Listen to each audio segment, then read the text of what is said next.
ejército del arma de infantería y hace 30 años profesor en la Escuela de Defensa Nacional, que hoy se llama Facultad de la Defensa Nacional, dentro de la Universidad Nacional de la Defensa. Perdón, de la Universidad de la Defensa Nacional.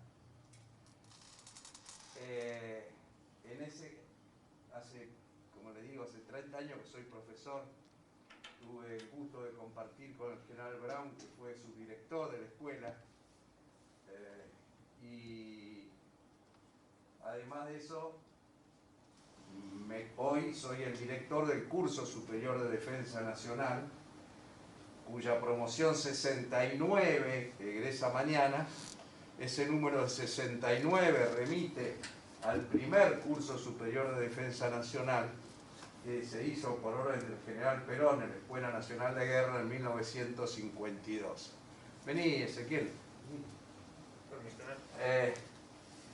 Junto con la cátedra de la cátedra Saavedra Lamas, que dirige la magíster Mariana Altieri y Ezequiel Magnani, armamos un programa de formación básica en defensa nacional que forma parte de un proyecto que se está desarrollando desde la Universidad de la Defensa, de vinculación con universidades regionales, y empezamos, gracias a la buena voluntad de vuestro rector acá presente, el doctor Enrique del Percio, de armar un primer seminario básico de formación en defensa para la comunidad que aquí está presente. Están faltando 2 miembros de las Fuerzas Armadas porque queríamos hacerlo presencial este año y no han podido venir porque estamos en el momento crítico de los pases de las fuerzas. Y es un embolleré quién se queda, quién se va, y enganchar a alguien.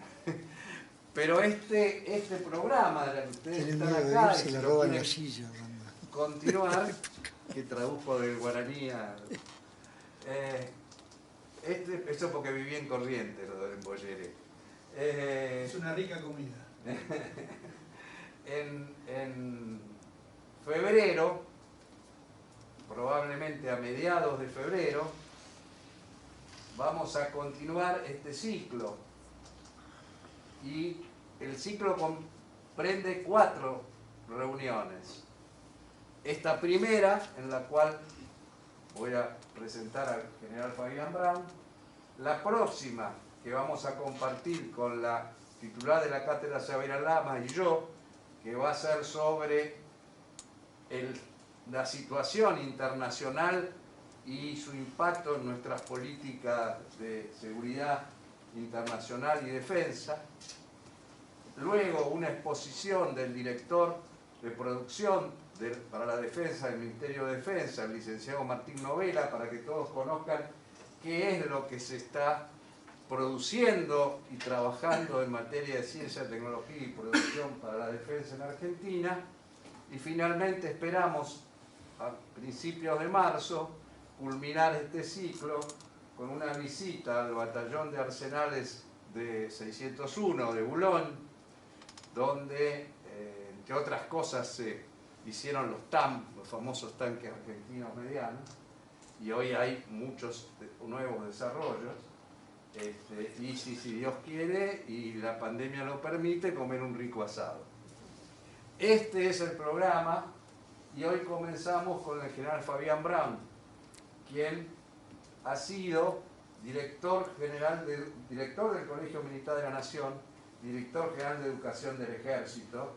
Está terminando su tesis de doctorado en Historia. No me deja que diga que es doctor porque dice que todavía no le autorizaron la última corrección de la tesis. Me busco nuevos laburos como para que lo lo agonal no me permita. Como ustedes verán, sufrió un accidente de subteniente y perdió un ojo y una mano, y pese a eso llegó a general y a director del Colegio. El pelo lo Militar perdí de la después. Nación. Bueno, él hoy nos va a hablar del tema de la primera militarización en Argentina, es decir, cuando empieza la defensa nacional en Argentina. Pero no quiero arruinarle ninguna de las sorpresas que tiene preparadas, de modo que, dicho todo esto, después de la charla de él, hacemos 5 minutos de intervalo para que todos se presenten, digan quiénes son y además pregunten lo que quieran. Y ahora lo libero al rector que haga un saludo. Sí, simplemente dar la bienvenida a cada una y cada uno de quienes nos están acompañando esta tarde aquí en la Universidad de San Isidro. Esta universidad, que es una universidad comunitaria en un sentido fuerte del término comunidad, comunidad con los demás, con nuestros alumnos, con nuestros docentes, con la gente, comunidad con nuestros ancestros, con nuestros descendientes, con la Pachamama, comunidad en este sentido fuerte. Y asumimos, por lo tanto, que la defensa no es cosa solamente de uniformados, que la defensa no es solamente cosa de gente que usa armas, sino que la defensa es cosa de toda la comunidad. Por eso, cuando primero el rector y después el rector de la Universidad de la Defensa me propuso que firmemos el convenio que hemos firmado hace ya 1 año y medio y cuya ejecución está a cargo de la Cátedra Saavedra Lamas, y después el decano de la Facultad de la Defensa me propuso concretamente esta actividad, inmediatamente dijimos que sí, porque efectivamente esto cuadra con los fines, con los propósitos, con los ideales que tenemos como Universidad Comunitaria de San Isidro. Y realmente, además de esto, es un gusto enorme. En este caso concreto, aparte del rol universitario, tengo el gusto, el honor de compartir con el querido amigo Tibiletti, con el querido Fabián Brown, un grupo de análisis de política internacional, el Grupo Convergencia, que ya llevamos unos cuantos años conversando y debatiendo sobre estos temas, por lo cual doy fe de la enjundia, de la profundidad, de la capacidad de la gente que se está reuniendo a partir de esta iniciativa de la Universidad de la Defensa, que se está empezando a reunir hoy y que se va a seguir reuniendo en la Universidad de San Isidro.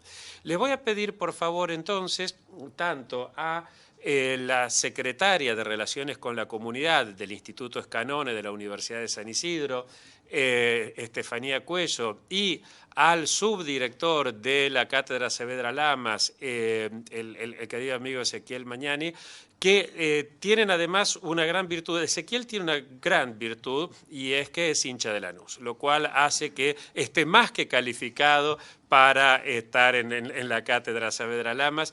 Y en el caso de Estefanía, además, es profesora de esta casa y es una de las más interesantes teóricas en sociología jurídica y en filosofía política de la nueva generación, con lo cual realmente un gusto entonces irme para dejarlos a ustedes dos aquí. Muchísimas gracias.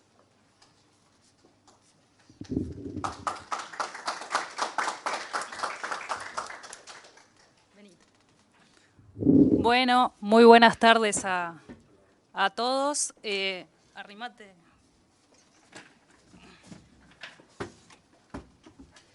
Es realmente un honor para mí porque el general Fabián Brown, que hoy está a mi izquierda, fue mi profesor, así que después de la pandemia nos hemos reencontrado. Así que bueno, desde el Instituto Juan Carlos Escanone les damos la bienvenida a esta actividad y felicito nuevamente a la Cátedra Saavedra Lamas por la iniciativa, así que Fabián. Bueno, la verdad que es un gran gusto estar con todos ustedes. Ya he saludado a todas y todos en un primer conocimiento, aprovechando la llegada de todos. En principio, desde lo afectivo, reunirme con amigos de toda una vida, ¿no? Con Luis.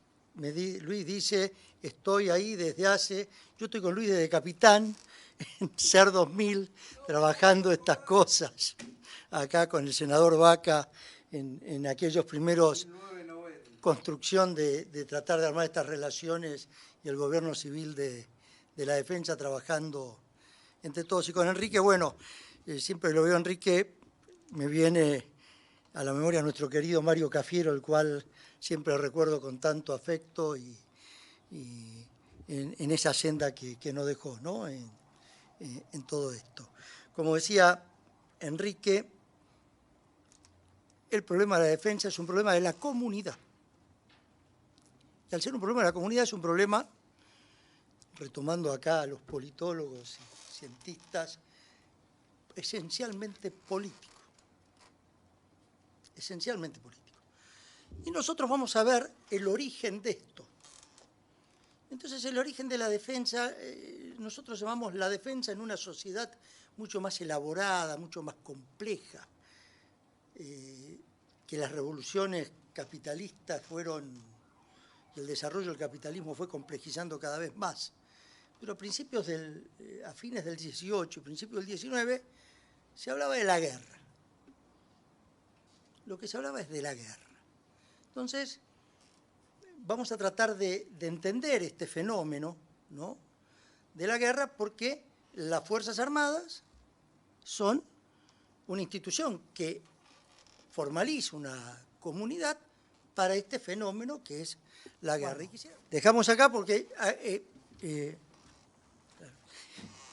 ya mostramos lo que queríamos mostrar, que es que en un combate es un choque armado, organizado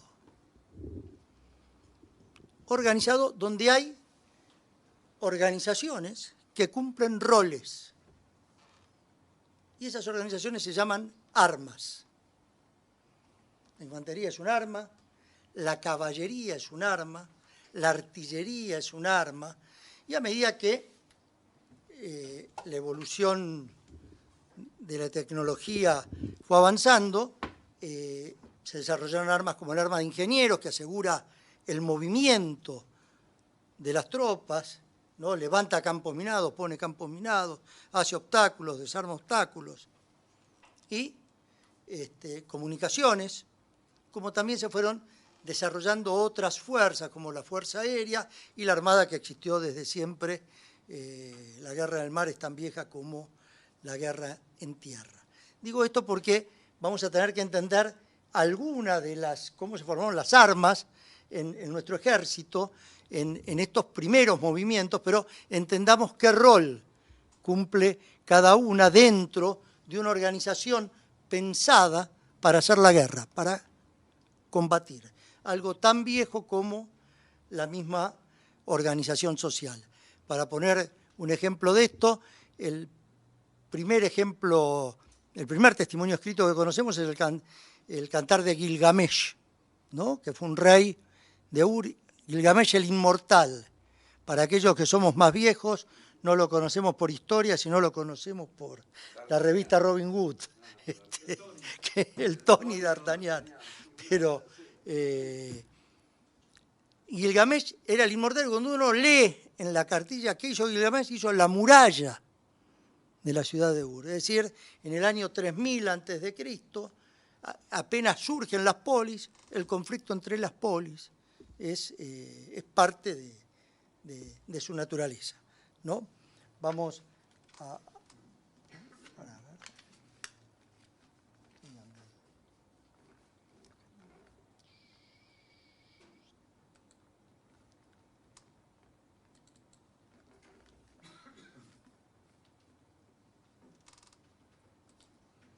Bueno, vamos a iniciar con el tema de la defensa en el Río de la Plata. Y como digo, esta defensa en el Río de la Plata va a estar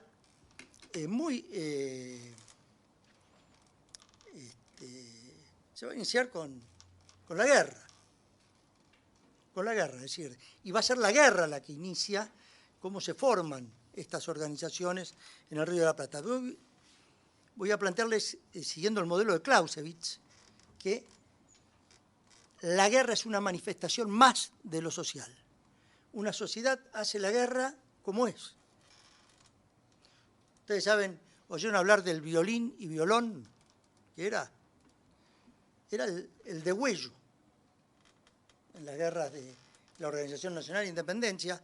¿Por qué? Porque nuestro campesino, nuestro gaucho, degollaba al ternero de esa manera, y la forma que mataba en la guerra era la forma en que trabajaba, ¿no?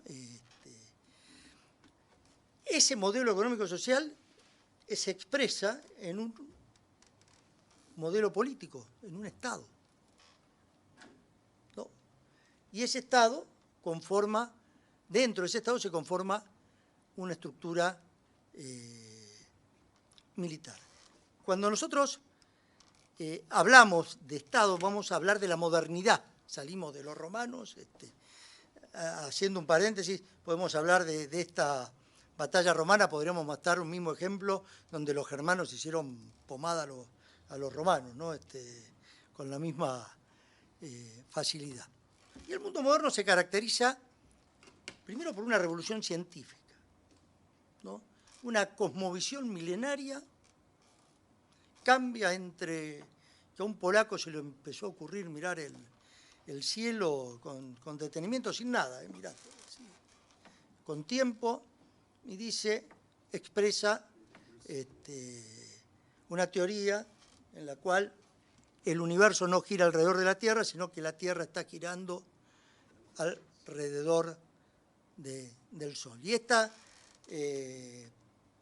teoría va a generar tiempo después una crisis de cosmovisión, ¿no? en el mundo, en donde todo un pensamiento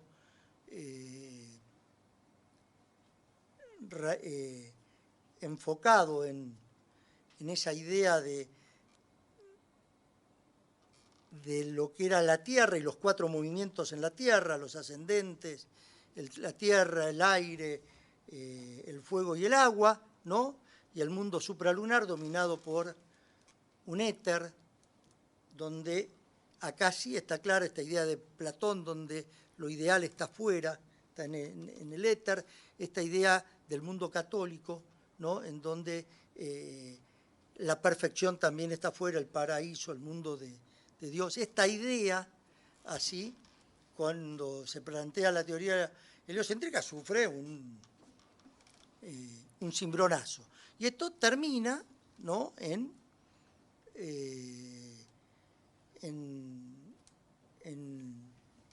el avance de una ciencia aplicada a solucionar problemas. Si no hay que resolver los problemas del más allá que requerían de la teología y de otras ciencias, el núcleo, bueno, las matemáticas comienza junto con la física a ser, o mejor dicho, la matematización de la física comienza a ser la ciencia madre, ¿no? Ahí lo vamos a tener a Galileo, siendo un matemático, siendo el principal filósofo del Papa en su momento, ¿no? ¿Y qué nos va a decir Galileo? El mundo de la física se lee en términos matemáticos. Esta idea de matematizar la física, bueno, esto no lo pueden explotar los italianos por distintas causas, lo van a explotar los ingleses, ¿no? Y con Newton se formaliza esta revolución científica que cambia paradigmas y señala paradigmas del mundo moderno, que va a tener bastante que ver con muchas de las cosas que vemos, por ejemplo, con el desarrollo del capitalismo. Esta tecnología se va a aplicar a la energía, a la máquina de vapor, la máquina de hilar, la máquina de tejer, y se formula después de miles de años un nuevo modo de producción de bienes y servicios. Y asociado a esto, una nueva forma de organización estatal. Se va desarrollando en Europa primero, que son los estados nacionales. Que hay, por supuesto, con toda entidad política una similitud, pero el Estado nacional reclama una identidad de un pueblo con que se siente formar parte de una nación. Esta idea de la nación es algo nuevo. Pero, como dice Walter Miñolo, nada de esto es posible del mundo moderno sin su cara oculta, que es el colonialismo, ¿no? Y junto con estos cambios de la humanidad está la llegada del europeo a América. La llegada del europeo a América significa el comienzo de un centro y una periferia. Y si no entendemos esto, nunca vamos a entender ningún problema de defensa de de un país sudamericano. Si no entendemos este problema, que es un problema de larga duración, ¿no?, en donde cambian la forma, pero no cambian la esencia de ser países periféricos a un centro.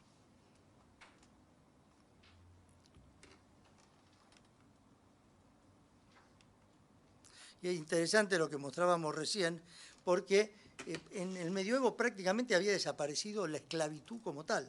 Sin embargo, el capitalismo, en nombre del libre comercio, reintroduce la esclavitud para las plantaciones americanas, para... Bueno, esto es un poco el modelo económico en el cual se va a desarrollar algo que se va a ir generando tanto en Europa como en América al mismo tiempo, que son nuevos canales de participación, ¿no?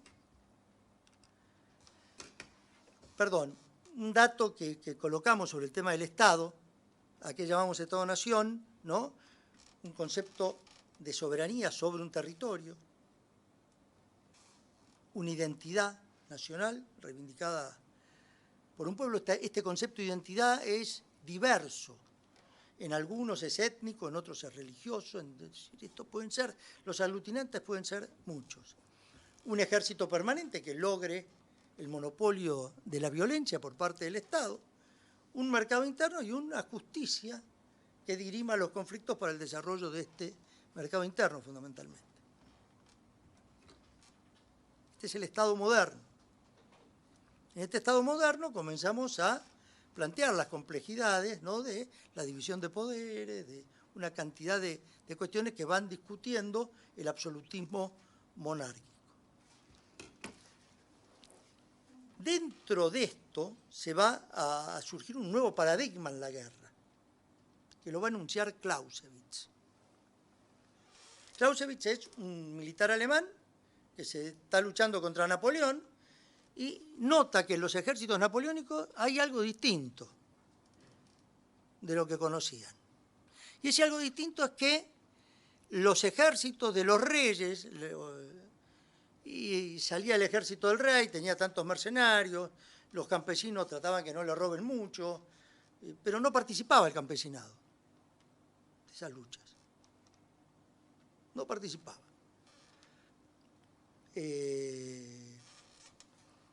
El rey se peleaba contra el otro rey, hacían la paz, esto, incluso en los estados absolutistas ya más desarrollados, la paz de Westfalia está dentro todavía de esta lógica.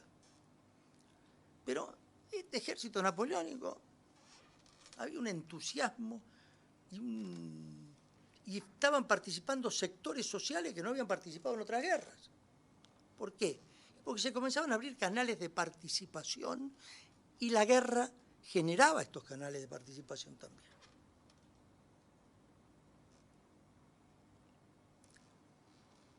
Por eso Clausewitz nos va a decir, viendo la experiencia española de la invasión napoleónica a España y la invasión a Rusia, la guerra más bella es la que libra un pueblo por la libertad en su propio territorio.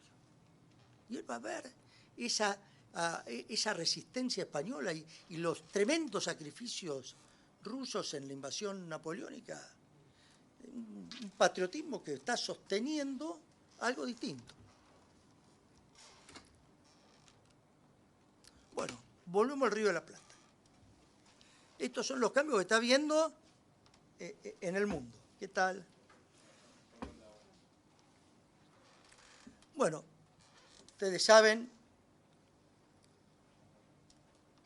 llega Caboto, llega Solís, estamos en el Río de la Plata, se articula, se va articulando este Río de la Plata, y el primer tema central de preocupación de conflictos que tenían los españoles eran los europeos. Entonces, se va generando sobre ambas márgenes del río una serie de fuertes, algunas verdaderas fortalezas, ¿no?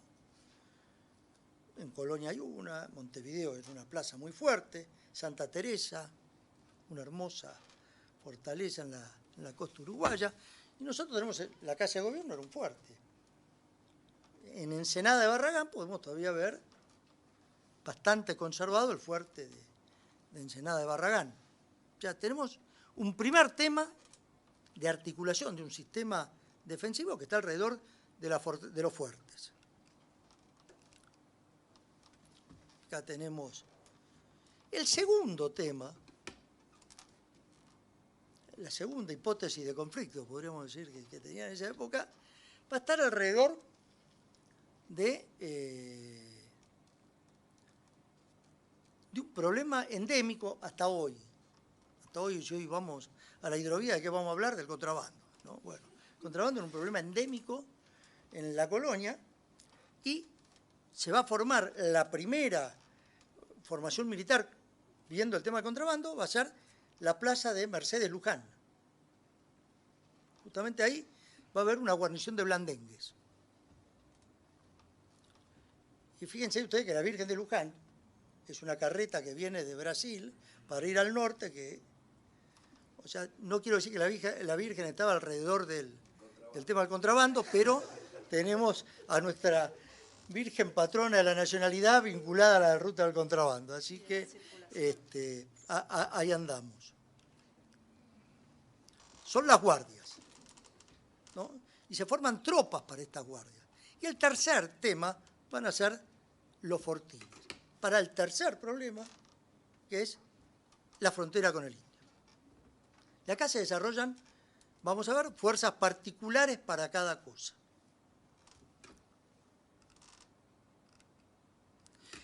Vamos antes a ver cómo pensaba un español del siglo XVII y XVIII la estructura de estas cosas. El poder viene de Dios va al pueblo y del pueblo al rey. Esta es la teoría del padre Suárez.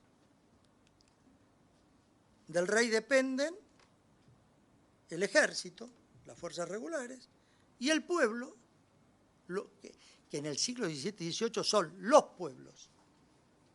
En el derecho de gente y el derecho indiano, el pueblo es la ciudad con cabildo. No es el concepto del abad de Sayé construido en la Revolución Francesa, que es un concepto abstracto que caracteriza la representación y que vamos a conocer nosotros, es decir, la idea del elector. Bueno, eso todavía no está. El pueblo es la ciudad con cabildo. ¿Y cuál es la responsabilidad de los pueblos? Aportar milicias en caso de guerra.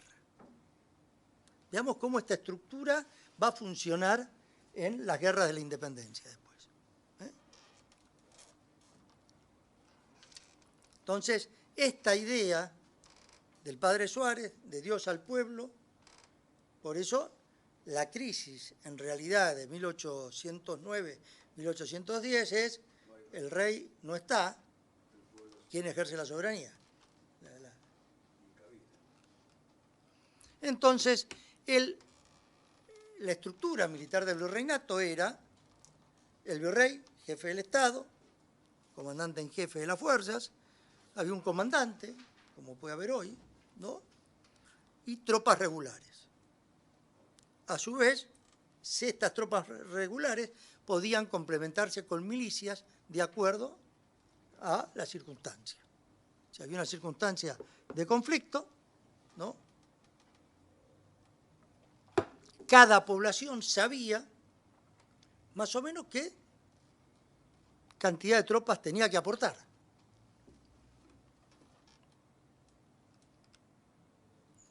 Y acá volvemos al video.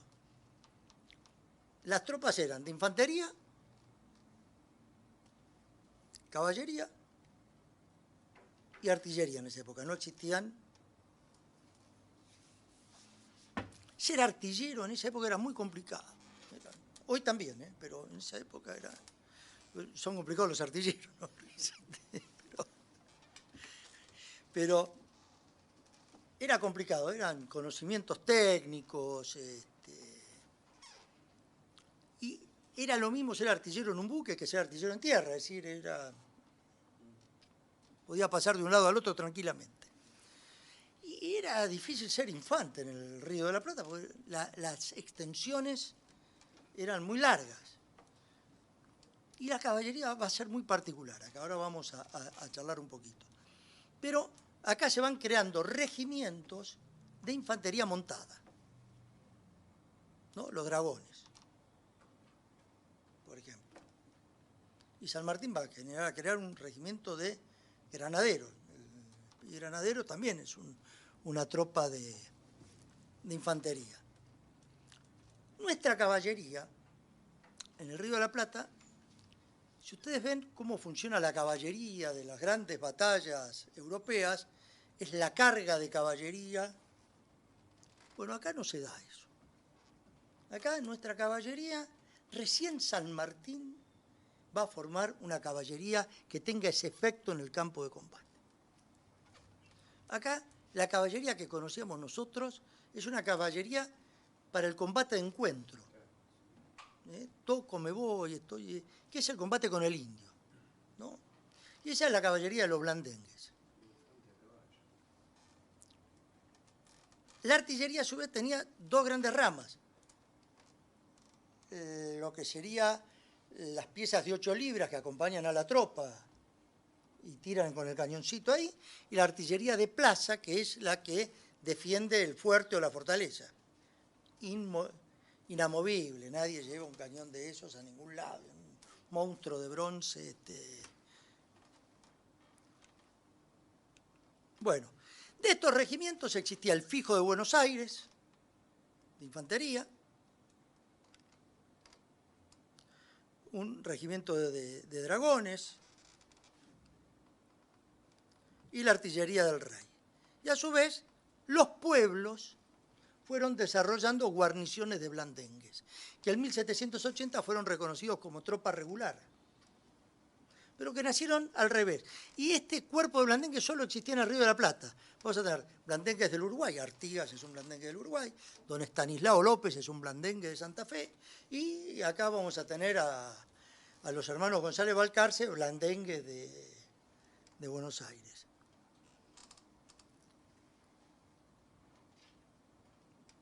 Esto era lo que existía y de repente pasa algo que cambia la historia.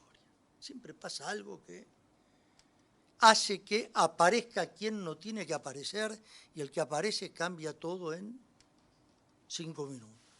Y el que aparece va a ser un sujeto social que va a ser convocado por las invasiones inglesas. ¿Qué pasó acá? Batalla de Trafalgar. La escuadra inglesa destruye las armadas reunidas de Francia y España, octubre de 1805, y un mes después, en la batalla de Innsbruck, Napoleón derrota todos los ejércitos que se le oponen en el continente. Queda un continente dominado por los franceses y los mares dominados por los ingleses. En esta situación estratégica, los ingleses toman en enero de 1806 el Cabo de Buena Esperanza, que fíjense ustedes es una línea recta hacia Buenos Aires. Dominar Buenos Aires y dominar el Cabo de Buena Esperanza es dominar las bocas del Atlántico. ¿Pero qué están pensando los ingleses? Los ingleses, por estos muchachos que siempre existen por acá, que le escriben y les dicen, no, acá los quieren, acá van a venir y no se preocupen, nos van a recibir como libertadores. Comerciantes ingleses que también le escriben. Bueno, ellos creen que con una fuerza reducida van a venir y van a controlar Buenos Aires. Para que la otra fuerza que ya estaba preparada domine Montevideo, domine Chile. La idea que expresa Whitelock cuando toma Montevideo en 1807 es: el rey Jorge me ordenó gobernar la América del Sur. Esto es lo que expresa Whitelock. Este es el plan. Algunos quieren atribuir, no, San Martín vino a hacer el plan inglés. No, el plan inglés era todo por mar. Que cruzar los Andes, que armar un ejército, no, nada. Era todo por mar. Para ello los ingleses arman la mayor proyección de fuerzas de la historia del Estado británico. 100 barcos, 12.000 efectivos. Y primera invasión inglesa, viene el comodoro Popham, que era esos ingleses medio aventureros, ¿no? Muy relacionado al gabinete Pitt, con, insisto, 1.500 hombres, toman Buenos Aires, pero ¿qué pasó? Pasó que, lo va a decir Beresford enseguida, ahí, empieza a escribir Beresford, acá no nos quieren, No era como lo dijeron. Sino, este Purredón que ustedes me dijeron que iba a ser amigo, está juntando el gauchaje contra nosotros en tal lado. Y se va a producir una pueblada, porque la Reconquista fue una verdadera pueblada, ¿no? En donde la cual Liniers, que era justamente el comandante de esa ensenada de Barragán que vimos, la foto, es uno de los que huye, llega a Montevideo, el gobernador de Montevideo va a decir, y si yo voy a recuperar Buenos Aires y me sale mal, acá lo tenemos a este, mandémoslo a este, si le sale mal a este, que este ponga la cara. Y Liniers le da 600 hombres, porque una cuestión, Sobremonte, que era el virrey, creyó que los ingleses iban a atacar Montevideo, porque era el lugar estratégico más importante del Río de la Plata, para controlar. ¿Qué pensaron los ingleses? ¿Dónde está la plata? Porque los caudales estaban acá. Entonces vinieron y se quedaron con el metálico, que se lo sacaron y gracias a ese metálico no lo condenaron a Beresford. Beresford llegó con el tesoro acá, inocente le dijeron, pese a la derrota. Bueno, el tema es que llega Liniers a Tigre, pasa por todas estas zonas, ¿no?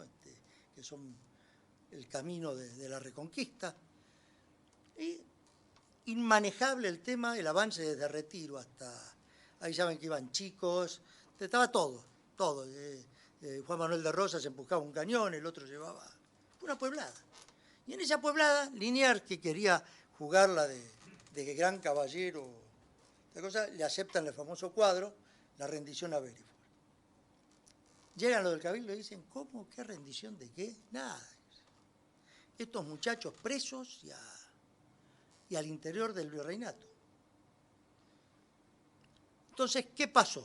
Los ingleses tenían el problema que no solo habían perdido Buenos Aires, sino que tenían 1.500 ingleses presos acá. Entonces, todo lo que estaba destinado a otro lado, acá, segunda invasión, para acá. Y acá se empiezan a preparar para esto. Entonces, sucede un hecho que el Cabildo del 22 de mayo es un poroto al lado de lo que pasó acá.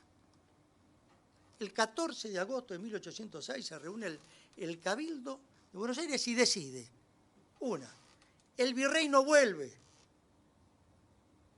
O sea, la municipalidad decide, el representante del rey no vuelve. Y vamos a formar un ejército de la ciudad, nuestro, que no es el ejército español, es el ejército de la ciudad. El ejército de la ciudad que va a tener integrantes de todo el virreinato, porque va a venir Güemes, va a venir Artigas, va a venir Bustos, van a estar todos acá. Va a ser una gran experiencia de combate de todo lo que va a ser las tropas de la revolución. ¿No? Pero para colmo de males, dice el comandante Liniers. Y Liniers saca una proclama que convoca a los americanos por lugar de nacimiento. Entonces vamos a tener que lo que se conforma ahí va a tener una mayoría de americanos. Va a haber regimientos de castas y de indios, porque mientras pasaba esto en el Cabildo de Luján se presentaban 500 lanzas a decir, ¿dónde están los ingleses?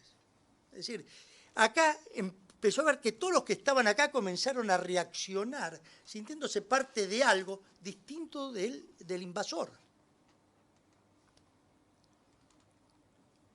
Pero hace otra macana más Liniers, que un vecino de la zona, ¿no? Don Salvador Ferla, va a decir, después no se la bancó Liniers. Pero Liniers generó un despelote, que fue que cada regimiento elige sus jefes. segundo tema. Y los americanos eligen su jefe. O sea, Saavedra Saavedra es un comerciante elegido por los vecinos patricios nacidos en Buenos Aires para mandar 3 batallones de patricios. Los arribeños son los de la provincia de arriba. No había nada más abajo que Buenos Aires. ¿Está? Y después están el paisanaje que se agrupa como húsares de Pueyrredón. Pero entendamos, sí. Mi primer regimiento, el de los negros libertos. Soy jefe de los libertos. Regimiento 9 de infantería, teniente coronel Pagola, el jefe de regimiento era un negro liberto, a los negros que se enrolaban los liberaban. Cuando termina la defensa de Buenos Aires, el Cabildo de Buenos Aires dice, deberíamos manumitir a todos, no tenemos plata para esto.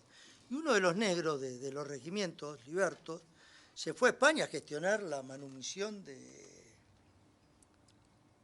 resto. Entonces, acá empieza algo que Alperindongui da en la tecla. Empezó una revolución social.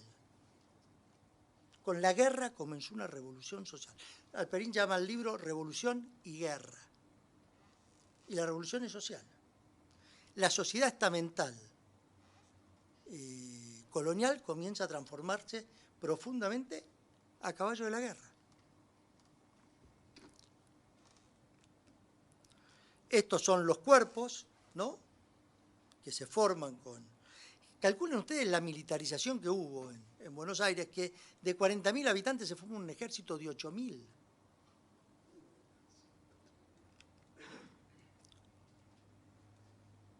En 1809, Cisneros trata de, bueno, esto es un despelote, estos criollos tienen demasiado poder con esto, vamos a... y sucede el famoso motín de Álzaga, que termina con, al revés, que termina con todas las tropas peninsulares disueltas. Entonces, lo único que queda en pie es la fuerza que nuclean a los criollos. 1809, nos acercamos corriendo a 1810. En la reforma de 1810 lo que van a decir que estos vecinos armados de la ciudad de Buenos Aires van a ser ahora tropa regular. Por eso es que el regimiento, el ejército del norte, el ejército de Belgrano, el general Palo va a decir en su memoria, y nunca dejamos de ser una milicia. O sea, nunca hubo un ejército regular ahí, era lo más indisciplinado y nunca, no era el único ejército que se logra conformar de acuerdo a un estándar militar con capacidades concretas es el que forma San Martín en Cuyo. Y acá comienza un proceso revolucionario donde vamos a tener un encuentro de factores. Porque esta matriz que yo les dije a ustedes, ahora lo vamos a explicar un poquito mejor. Pero si se quieren, Belgrano es el funcionario colonial que trató de hacer todo. Fue funcionario del consulado, hizo todas las propuestas habidas y por haber para tratar de lograr la felicidad del pueblo, como él decía. Y se encontró que el colonialismo era un impedimento insalvable. Pero él trató de hacer de todo como funcionario. Artigas no. Artigas es, si se quiere, la expresión más genuina de captar la esencia de ese pueblo. Este pueblo es republicano y este pueblo es federal. Esto lo dijo de entrada, en 1811, los cielitos de Hidalgo, lo podemos recordar, el rey es hombre cualquiera y morir para que él viva, la pucha es una soncera, es decir, está en el levantamiento artiguista la idea de lo que va a ser la organización nacional. En Güemes está el pueblo en armas, la esencia del pueblo en armas, como lo está en Artigas, ¿no? Y en San Martín está el ejército que logra la independencia, es decir, la capacidad militar necesaria para ganar la guerra es la que da San Martín. ¿No? Bueno, esto es un poco el plan sanmartiniano, ¿no? El plan sanmartiniano está en un ejército reducido, pero altamente adiestrado, complementado con las milicias gauchas. Y ahí entra Güemes. Bueno, esto es como se fragmenta el virreinato, ¿no? Sí. No, que San Martín aplica las ideas de Clausewitz sin haberlo podido leer. Bueno, es un detalle, San Martín, que habría que... Sí, tenés razón. Clausewitz está escribiendo a caballo de esto. Y San Martín Es decir, lo está haciendo. Clausewitz no conoció a Güemes, pero uno lee a Clausewitz y Güemes hizo todo lo que Clausewitz decía que había que hacer. En 1810, cuando sale la expedición libertadora con Castelli, ¿no? y Balcarce, llegan a un lugar que podría ser Güemes hoy, antes de entrar en la quebrada, donde se juntan las milicias que vienen de Tarija, con las que trayendo Güemes de Salta. Y bueno, y dicen, bueno, ¿y cómo hacemos? ¿Cómo articulamos esto? Y acá hay una esencia, a ver, perdón, déjame ver, para ver si está en la otra placa. Bueno, todo. Acá hay un tema que hay que explicar bien. Esto que digo de Artigas, nosotros tenemos heredado del virreinato un modelo centralizado de gobierno muy eficaz, la verdad, era altamente eficaz. El virreinato fue una etapa de crecimiento importante para el Río de la Plata, con un problema esencial. Tenemos que la capital política, ¿no?, es Puerto. Y sobre ese puerto, porque si la capital política hubiese sido Córdoba, bueno, pero es Puerto, y sobre este puerto llegan los ingleses con su comercio y el libre cambio. Entonces tenemos dos problemas acá, que coexisten alrededor de la capital. La idea política y la idea económica, que no son necesariamente la misma. Y digo, ¿por qué? Porque el interior le gana la guerra a la capital política, y se la gana varias veces. En realidad, la revolución del 80 es la derrota total de un Buenos Aires que quiere mantener su puerto. Ahora, el puerto les gana todo después. El puerto después le gana todo. O sea, el interior le gana en 1820, incluso en 1852 también el interior le gana a Rosas, y después en Cepeda vuelve a ganar, y después, bueno, vuelve a ganar en el 80. Pero el puerto después se los come a todos y... De esto, del virreinato, el primero en seguir su camino es Paraguay, de entrada. Después tenemos que en 1825 Argentina renuncia a las provincias del Alto Perú. Viene Sucre, dice, estas provincias responden al Río de la Plata, y Rivadavia dice que hagan su vida, no queremos. En 1828, por mediación británica, se pierde la banda oriental, se conforma como un estado independiente, y finalmente perdemos en 1833 Malvinas. Estas son fragmentaciones que vamos sufriendo, ¿no?, del virreinato. Yo le decía que cada estado, o sea, para nosotros tener un ejército regular, tenemos que tener un estado central. En la Confederación no hubo estado central y no hubo ejército regular. Había ejércitos de las provincias, algunos más fuertes que otros, si se quiere. Entre Ríos, Buenos Aires, eran los ejércitos más fuertes. Pero volvemos a un concepto que di al principio. La modernidad genera nuevos canales de participación. La guerra es un canal de participación. En la Argentina prácticamente no quedan esclavos después de la guerra de la independencia. Están casi todos manumitidos. Después de esto, hay una profunda transformación social en esto. Las provincias van construyendo su soberanía a partir de sus fuerzas locales. Los pactos preexistentes en general son la finalización de una guerra entre provincias. La primera fueron los pueblos libres de Artigas, 1815 Santa Fe, 1815 Salta con Güemes. Todos van afirmando esa identidad, es decir, acá hay una pérdida de un poder central, se va reconstruyendo una nueva legitimidad a partir de la fragmentación y de la creación de nuevas identidades, que son las provincias, y de la interacción de las provincias surge algo que es distinto al virreinato, que es la nación argentina. O la Argentina, o las Provincias Unidas del Río de la Plata, o pongámoslo la Confederación Argentina, pongámosle todos los nombres que querramos. Esa Confederación Argentina, como la guerra a la independencia, tuvo un criterio militar, que es el de pueblos en armas. ¿Qué es esto que vio Clausewitz? Clausewitz no dice nación en armas.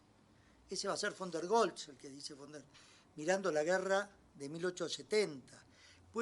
Clausewitz habla de Volks. Volks lo pueden traducir nación, sí, pero también pueblos.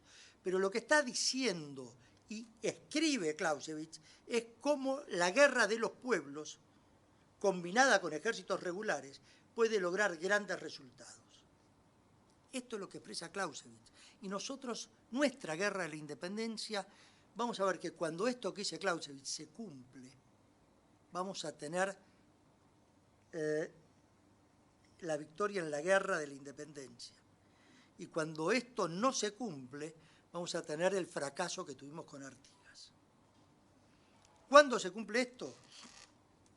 Cuando 4 de nuestros líderes se ponen de acuerdo. Y este gran acuerdo fue Belgrano, San Martín, Güemes y Porredón. Y esto se sella en marzo de 1816 en el Tratado de los Cerrillos. Pueyrredón. En el Tratado de los Cerrillos. En el Tratado de los Cerrillos, Rondó viene de ser derrotado en el norte, en Sipe-Sipe, y está enojado porque Güemes se hizo nombrar gobernador. Entonces baja a derrocar a Güemes. Güemes elude el combate, Rondó tan apresurado entra que entró con la caballería, dejó la infantería atrás, de repente entró a Asad y se encontró solo, rodeado por todo un gauchaje hostil. Y ahí firman el Tratado de los Cerrillos. El Tratado de los Cerrillos dice que Rondó deja de ser lo que era en ese momento, director supremo y jefe del Ejército del Norte, que lo va a reemplazar Belgrano, a él, ¿no? Que Pueyrredón va a ser el director supremo, y que San Martín y que el Congreso empieza a sesionar en Tucumán. O sea, este tratado es el que permite que sesione el Congreso. En realidad lo que estamos viendo es un tratado de paz entre las milicias y el ejército regular, también. Porque, en definitiva, las milicias expresan el federalismo. Y el ejército, el Estado central. Cuando se logra esta articulación, que es lo que dice Clausewitz, si una guerra de milicias, una guerra del pueblo, puede desgastar, pero no va a obtener una victoria si no logra ser apoyado por un ejército regular. Esto se logró recién en 1816 y explica la victoria tanto de 1817 sobre la peor invasión realista sobre nuestro territorio, como la posibilidad de San Martín de estar haciendo la campaña de los Andes. Esta campaña de 1817, que es la batalla del Valle del Lerma, muy poco conocida en nuestra historia, es una victoria fenomenal sobre tropas veteranas de las guerras napoleónicas, a los cuales Güemes derrota con una estrategia en un frente de 500 kilómetros, con golpes sincronizados en la retaguardia, mientras están invadiendo Salta, él está atacando Humahuaca y se les queda con los pertrechos. Belgrano manda tropas regulares que ataquen desde Tarija a Chuquisaca, es decir, es una coordinación de movimiento y esfuerzo realmente espectacular. Y sufren una paliza monstruosa. Sufren una paliza monstruosa. ¿Cuál era el objetivo de esta invasión? Que San Martín retorne de la cordillera y obligarlo a dar una batalla en Córdoba. Esto lo para Güemes. Pero en 1819, San Martín le pide otra cosa a Güemes, le dice, ahora déjalos pasar, necesito tiempo, bajé en Perú, necesito tiempo para que estos no lleguen acá a reforzar a las tropas, necesito que los entretengan. Entonces Güemes los tiene que dejar entrar y los va a ir derrotando por partes en otro lado. Pero, o sea, estudiar la gesta güemesiana es realmente, y esta articulación con San Martín, y esta es fenomenal. Conocer los instrumentos que se usaron, el fuero gaucho, cómo sostener a un combatiente que es un campesino, que está produciendo en su casa, que se forma el montón. Era esa convocatoria que se hacía desde los ranchos, tac, se armaba la partida atacada y volvían. Es decir, ¿cómo lo va a llamar Clausewitz a esta cosa? Fenómeno de evaporación. El ejército está y no está al mismo tiempo. No se necesitan recursos, los recursos los da la tierra. Esta forma de guerra es la que siguió toda la organización nacional. Toda la organización nacional fue esta forma de guerra. Esto es Facundo Quiroga, ¿no? Podemos hacer descripciones similares de Artigas, ¿no? Estas van a ser una forma de lucha muy, insisto, enraizada en formas, hábitos laborales, formas de producir, formas de trabajar, liderazgos que tienen que comprender muy profundamente esto, ¿no? Recién ahora estamos nosotros reconociendo cuáles son nuestros próceres. Recién ahora el ejército argentino puede expresar, este regimiento se llama Warnes, este se llama Juan Azurduy, este se llama Arenales, este se llama Dorrego, un genio, Dorrego. Dorrego es el que gana la batalla de Tucumán. Belgrano, bárbaro, pero ni sabía dónde estaba. Se perdió en el medio de la batalla, quedó del otro lado. El que dijo, me voy para allá y me mando, y atacó así, que era un loco. Se mandó y lo seguían todos. También fue el gran hacedor de Salta. Belgrano después lo va a tener que mandar porque era insoportable. O sea, uno ve cómo era el comportamiento habitual de Dorrego, era insostenible tenerlo. Bueno, lo manda a Buenos Aires y pierde la batalla de Vilcapugio. Y dice Belgrano, escribe, si estaba Dorrego esta batalla no la perdía. Va a decir Belgrano. Este mismo Dorrego que lo quieren matar y lo mandan en un barco para que lo tiren en el mar y termina en el Caribe también y termina en Estados Unidos. Y vuelve jeffersoniano, federal. Este es el otro gran canal poco conocido a través de Artigas y a través de Dorrego, que es la idea de las repúblicas agrarias de Jefferson. También son un gran componente de la construcción de nuestro federalismo, ¿no? O sea, tenemos algo que viene y algo nuevo acá, nada es... Pero bueno, esto es lo que pasa en la Confederación. En la Confederación vamos a seguir con esta idea de las milicias preponderantes y milicias rurales, fundamentalmente. Luis, vos querías decirme algo.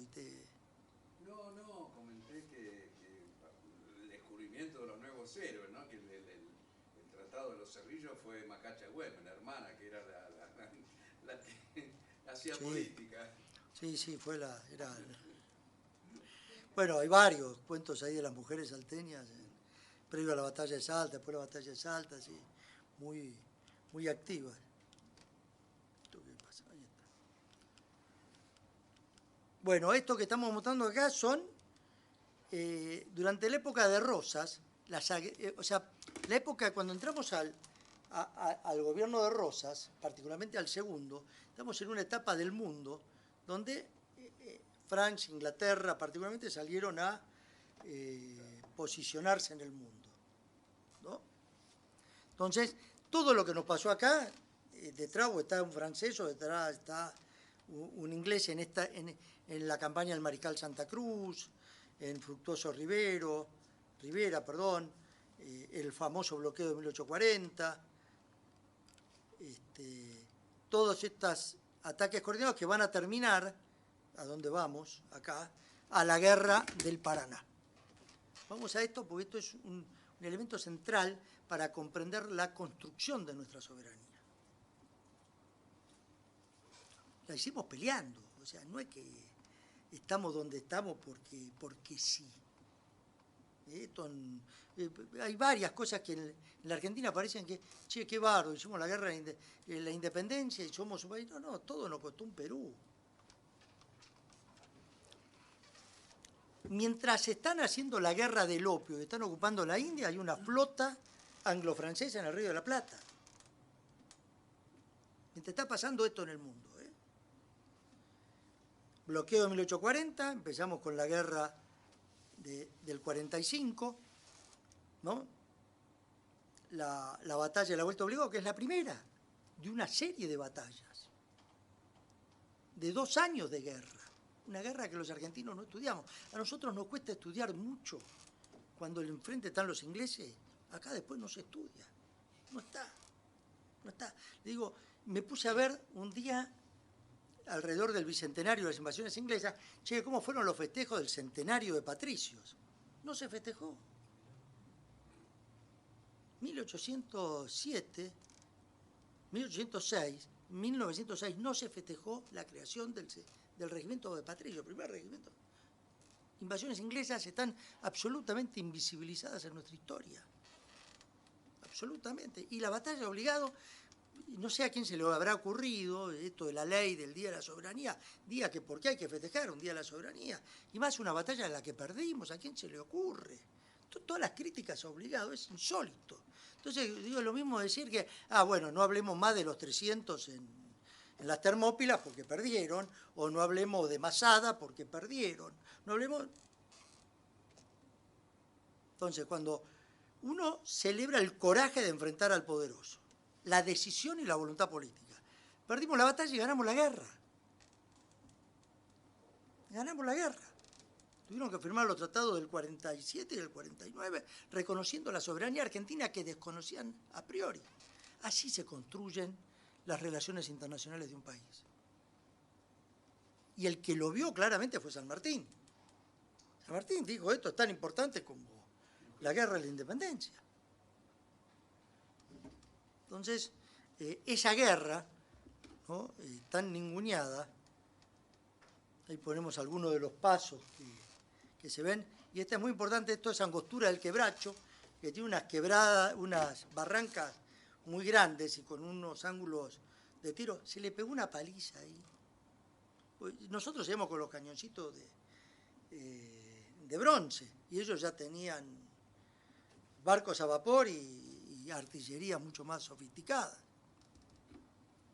Pero nos cuesta mucho en la Argentina tener un hilo de conductor de algunos de nuestros problemas.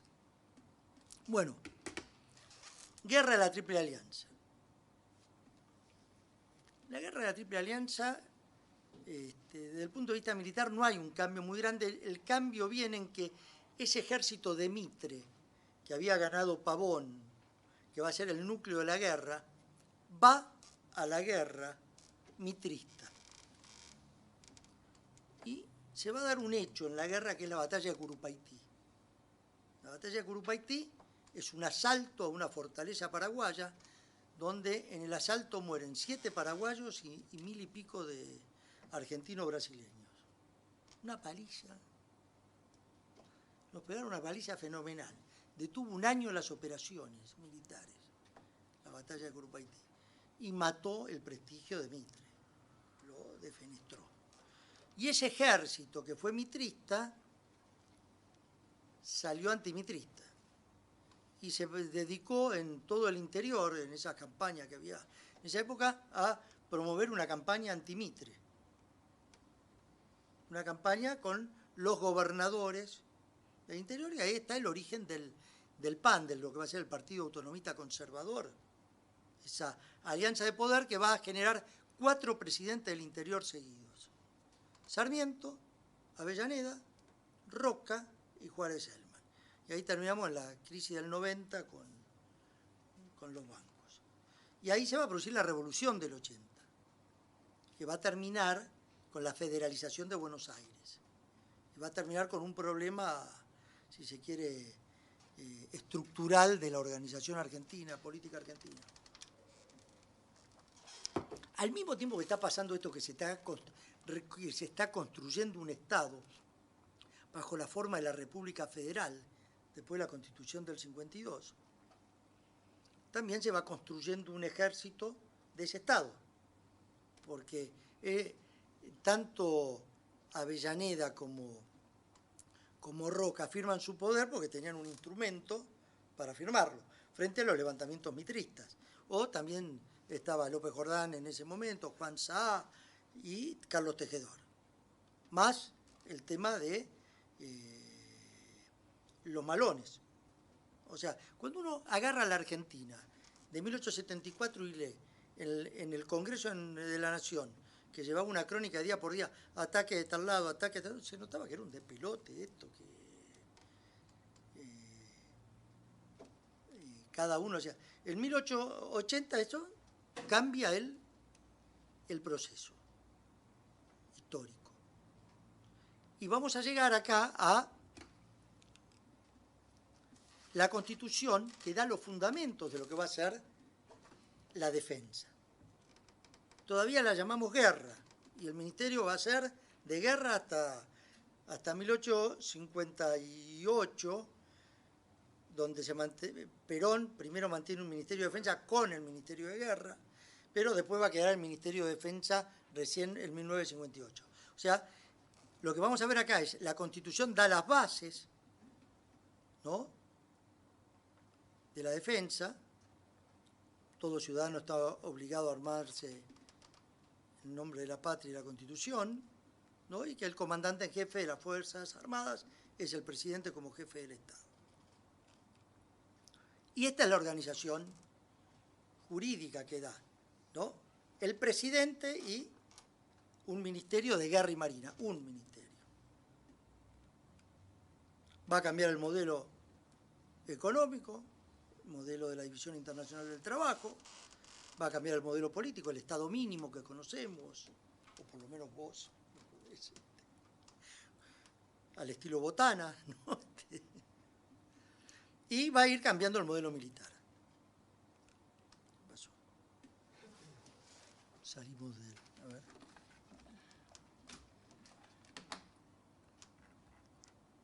Estamos casi ya terminando. No, más para abajo. Más. Estamos por ahí. Dale.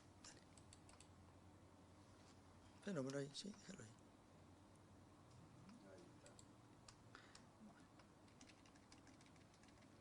Bueno, está cambiando ese estado mínimo, va a ir generando cosas mínimas. De la misma manera que saca la ley del registro civil, va a surgir una primera ley militar de 1881, que va a decir cuáles son los grados, la pasiva y la activa, apenas una... Dale.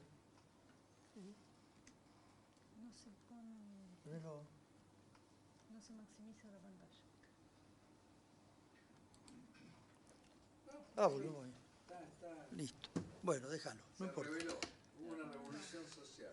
¿Qué? Hubo una revolución social. Bueno, se va a crear en este periodo los institutos de formación, el Colegio Militar, la Escuela Naval, los primeros reglamentos que van a ser de origen francés, ¿no?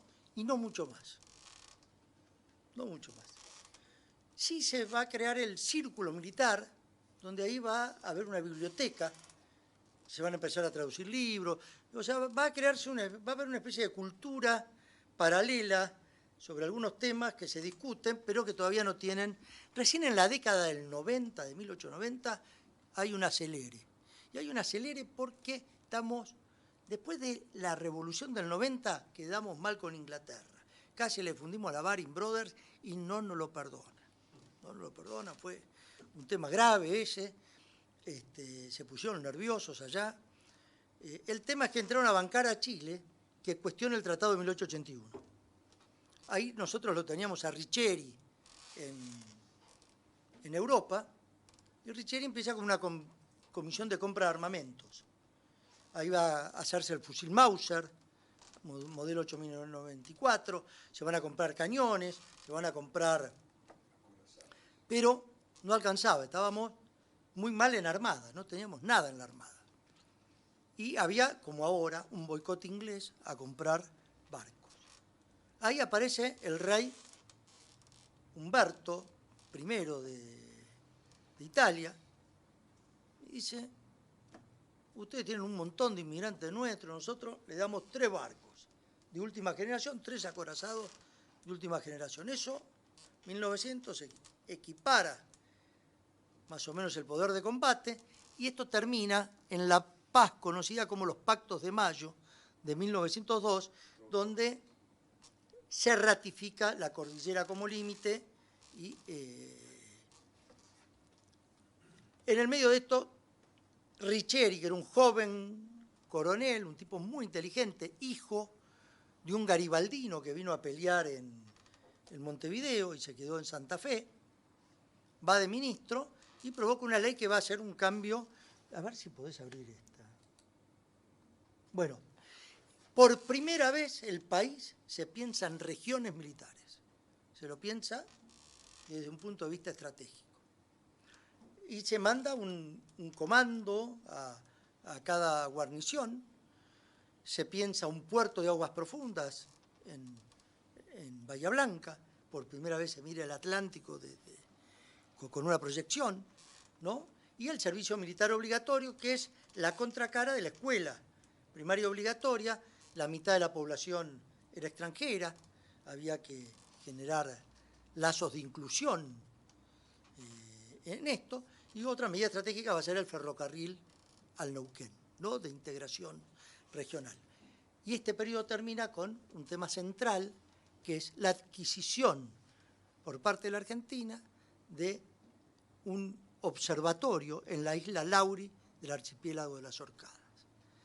Y lo dejo ahí porque sería empezar a hablar de una proyección estratégica que va a caracterizar al siglo XX, que es la Argentina bicontinental. Entonces, antes de terminar con esto, quiero terminar con diciendo la guerra del pueblo es lo que caracteriza al siglo XX. Esto fue lo que sucedió en nuestra guerra de la independencia. Lo que pasó en la guerra de la independencia, vamos a ir sacando acá.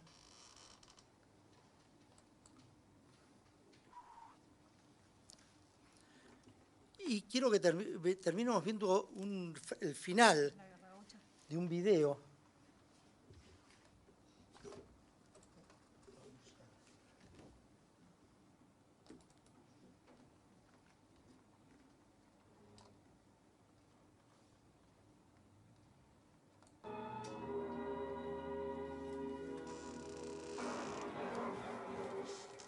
Es la guerra gaucha de Lucas de Mare. El libro es de Lugones, pero este guión es de Homero Manzi.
Esto es lo que llamamos combate de encuentro.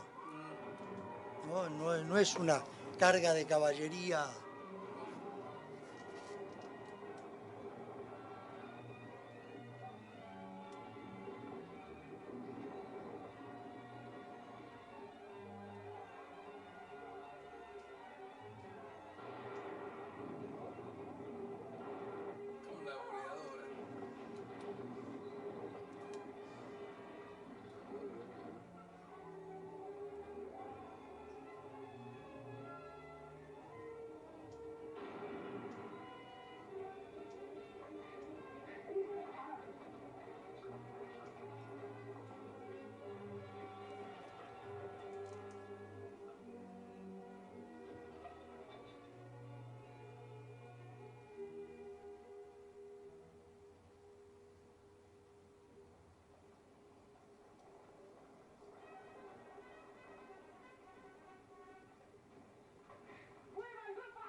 Con la boleadora.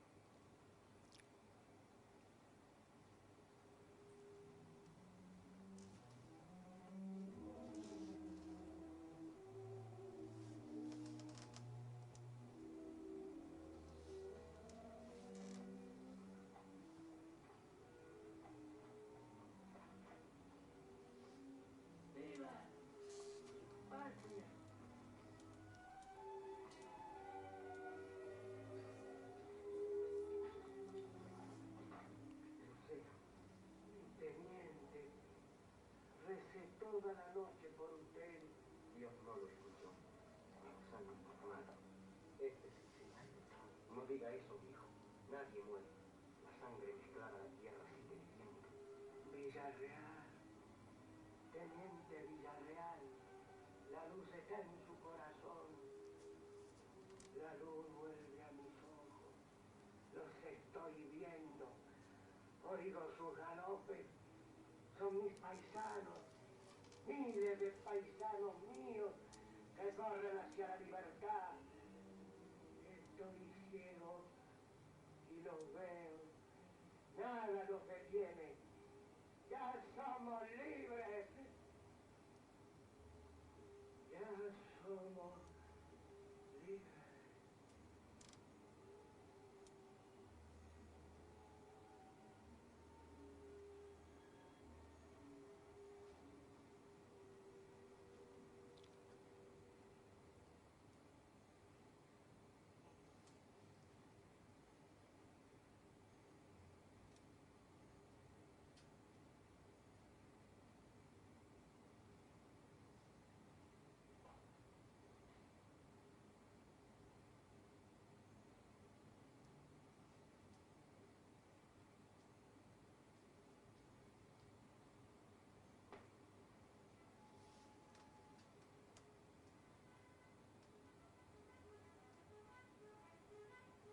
El gaucho vuela.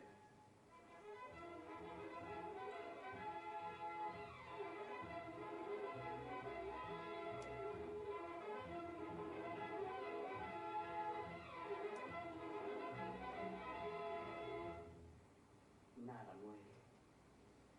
Lucero tenía razón. Esas lanzas cumplirán su sueño de libertad. ¡Vamos!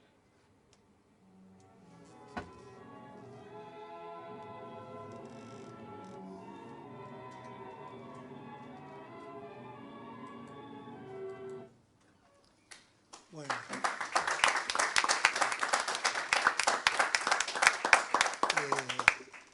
La guerra de las Republiquetas detuvo las invasiones hasta el año 1816, donde muere Warnes, muere Camacho, van muriendo, muere Padilla. Y Güemes fue esta última línea de resistencia con un ejército ya semi-irregular y detrás de Güemes Belgrano. Un pueblo organizado para la guerra, que luchaba desde sus casas, que luchaba, como lo vieron ahí, con chicos, con mujeres, con todo. esto que decía Clausewitz, en la guerra que libra un pueblo por su libertad en su propio territorio. Somos herederos de eso. Nuestros derechos, lo que somos como nación, no nos lo regaló nadie. Es fruto del esfuerzo, de la sangre y del sacrificio de los que nos antecedieron. Como los derechos sociales y lo que hemos dado, cada cosa, somos herederos de las luchas.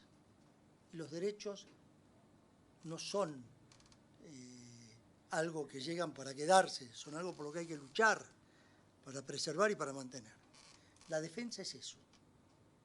Como dijo Enrique, es un tema integral del pueblo argentino. En algunos casos para usar las armas y en muchos, la mayoría no. La mayoría no.